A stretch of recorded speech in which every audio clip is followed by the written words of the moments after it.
주요 인물들의 발언과 행동은 모두 헤세드.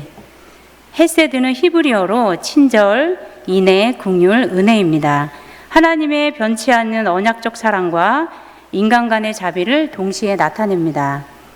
루키는 하나님의 직접적인 개입은 보이지 않지만 사사시대 같은 암울한 시대에 하나님의 헤세드, 친절, 인애, 은혜를 반영한 사람들의 삶을 통해 극복할 수 있고, 또 나아가 그것이 다윗의 족보를 예비하는 길이며, 그리고 궁극적으로 그리스도에게 이어지는 길이라는 사실이 계시됩니다.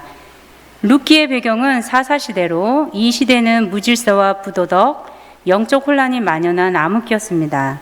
이 시기 사람들은 하나님의 율법보다 개인적 판단을 우선시하며 살았습니다. 사사가 치리하던 때에 그 땅에 흉년이 들었습니다. 베들레헴의 원래 뜻은 떡집이라는 소리입니다. 그런데 떡집에 먹을 것이 없습니다. 그리고 엘리멜렉은 하나님은 나의 왕이시다라는 의미입니다.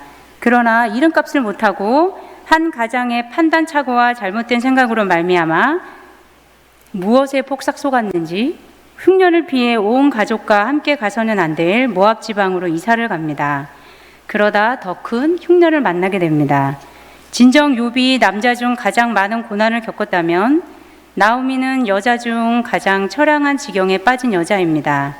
나오미는 낯선 이국 땅에서 일찍이 남편을 여의고 애써 키운 두 아들마저 잃고 말았습니다. 나오미의 이름은 기쁨, 즐거움을 뜻하지만 그녀의 삶은 점점 그 의미를 잃어갑니다. 살면 사라지는 것일까요? 즉 나오미는 언약의 땅을 쉽게 떠나온 것을 깊이 뉘치고 오직 위로자요 구원자 되시는 여호와만을 더욱 의지하고자 한 듯합니다. 남편과 두 아들을 잃고 깊은 절망과 신음 속에서 나오미는 여호와만을 경외하는 모습을 룻은 지켜보았을 것입니다. 모압의 다른 신들을 섬기는 사람들과 나오미는 뭔가 달랐을 것 같습니다. 양관식과 같이 넓고 깊은 바다 같은 모습이었을까요? 인생의 빠꾸를 허락했을까요? 아니면 그물과 같은 존재였을까요? 나오미는 비록 절망했지만 하나님의 백성이 있는 곳, 말씀과 언약의 땅인 베들레헴으로 돌아갔고 그 결정이 회복의 출발이 되었습니다. 두 며느리는 고향으로 돌아가는 신부를 단순히 배웅하기 위해서가 아니라 시모의 고향으로 같이 동행했던 것 같습니다. 이로 보아 평소 나오미와 두 며느리의 사이 관계는 퍽 애정이 깊었던 것 같고, 특별히 나오미의 신앙 인격이 두 며느리에게 깊이 영향을 준 것 같습니다.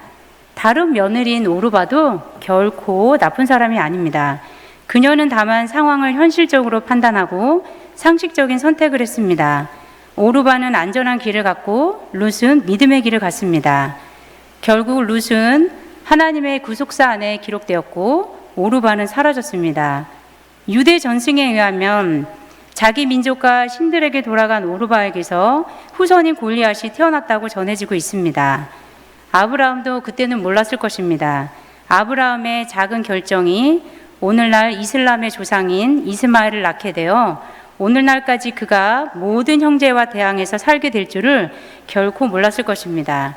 우리에게 매일의 작은 결정들이 얼마나 중요한지, 우리의 삶 속에서 하나님의 임재를 인식하는 것이 얼마나 중요한지를 일깨워줍니다. 17절에 만일 내가 죽는 일 외에 어머니를 떠나면 이라는 표현이 나오는데 원어적인 해석이 더 임팩트 있게 다가옵니다. 죽음만이 어머니와 나를 갈라놓을 것이다. 룻의 결심은 단순한 효성이나 애정을 초월하여 완전한 자기 희생을 감수한 헤세드, 위대한 신앙에서 비롯된 것입니다.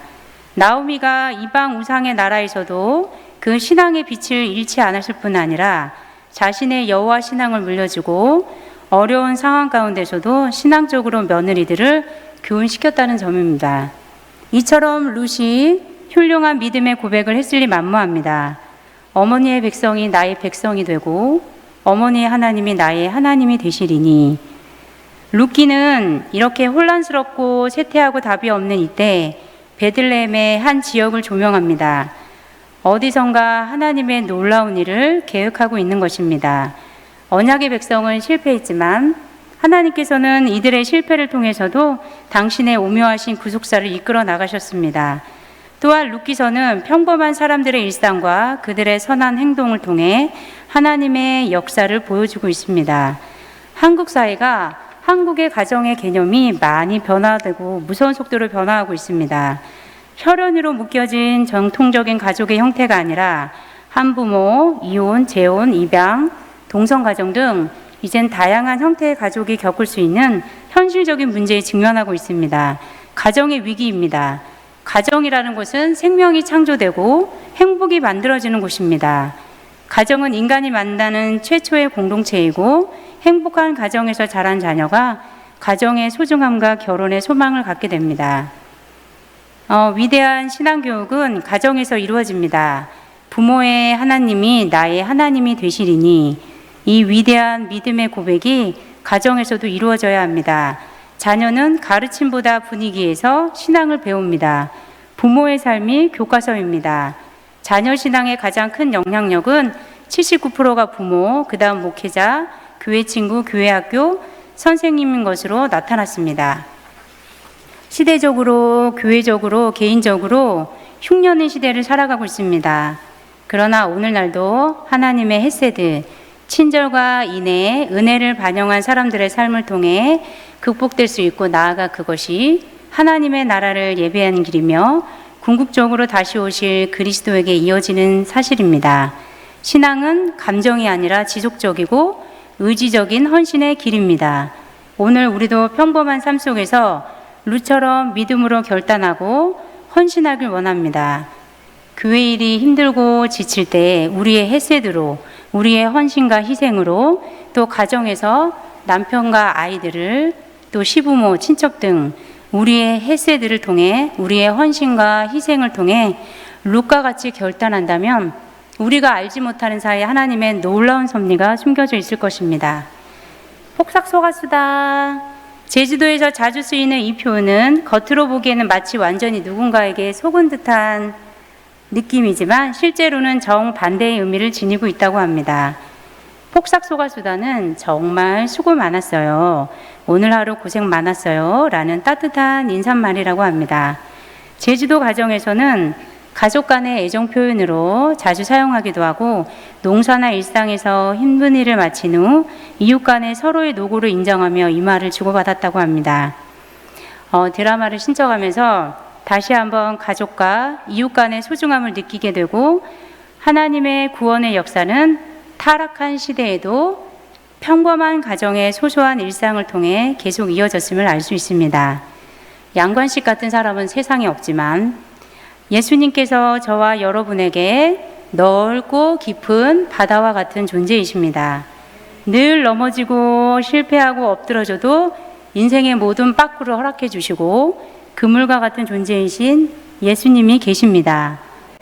때론 이해하기 힘든 우리 힘든 믿음의 여정을 걸어갈 때 우리가 여호와께로 다시 돌아가는 것은, 그것은 결핍이 오히려 풍요이고 흉년이 아니라 풍년임을 기억해야 합니다. 우리 모두도 함께 걸어가는 믿음의 여정, 내 가장 가까이 있는 가족과 이웃에게 내가 받은 헤세드를, 나의 이 헌신과 희생을 통해서 하나님이 놀라운 일을 계획하실 줄 믿습니다. 오늘 하루도 여러분 폭삭소가수다. 네, 수고하셨습니다. 네, 기도드리겠습니다. 하나님, 요즘 시대에도 사사시대와 같이 혼란스럽고 암울하고 답이 없다고 합니다. 베들레헴에 떡이 없습니다. 우리 기독교가 세상으로부터 외면을 당하고 있습니다. 오늘 룻의 믿음과 결단을 통해서 우리도 우리가 받은 헤세드를 나누어지길 바랍니다. 하나님의 은혜는 무한합니다. 늘 실패하고 넘어지지만 부족한 모습이어도 우리를 용납하시고 받아주신 하나님, 그 사랑을 힘입어 다시 일어서게 하시고 내가 받은 사랑을, 은혜를 나누어 주게 하옵소서. 감사드리며 예수님의 이름으로 기도합니다. 아멘.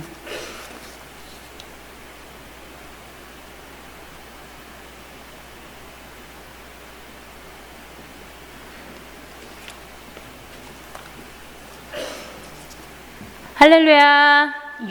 유아부 광고 시간입니다. 아까도 말씀드렸듯이 유아부는 3, 4세 아이들이 예배하는 곳입니다. 연령에 상관없이 더 어린 아이들도 와서 함께 예배드립니다. 한 번이라도 유아부 다녀간 아이들을 포함하면 현재 유아부 아이들은 20명 정도가 있고요. 아까도 말씀드렸듯이 14개월이 제일 막내입니다. 그리고 10시 30분 두 번의 예배가 있습니다. 우리 유아부 친구들이 제일 좋아하는 시간이 있는데요. 한번 잠깐 보실게요. 네, 우리 유아부 친구들 지금 뭐 하고 있는 것 같아요? 네, 아주 그냥 거부가 되시려고 헌금하는 시간을 엄청 좋아해요. 그냥 자기가 헌금 봉투 들고 유일하게 할 수 있는 그런 행동들이라서 그런 것 같습니다. 하여튼 이 시간을 제일 좋아하는 우리 유아부 친구들. 아까도 말씀드렸듯이 이제 말로 전달하는 것보다 온몸과 감각으로 우리 아이들을 가르치려고 하니까 많이 부족하고 어려운 점이 많습니다. 많이 부족하더라도 많은 격려, 기도 부탁드립니다.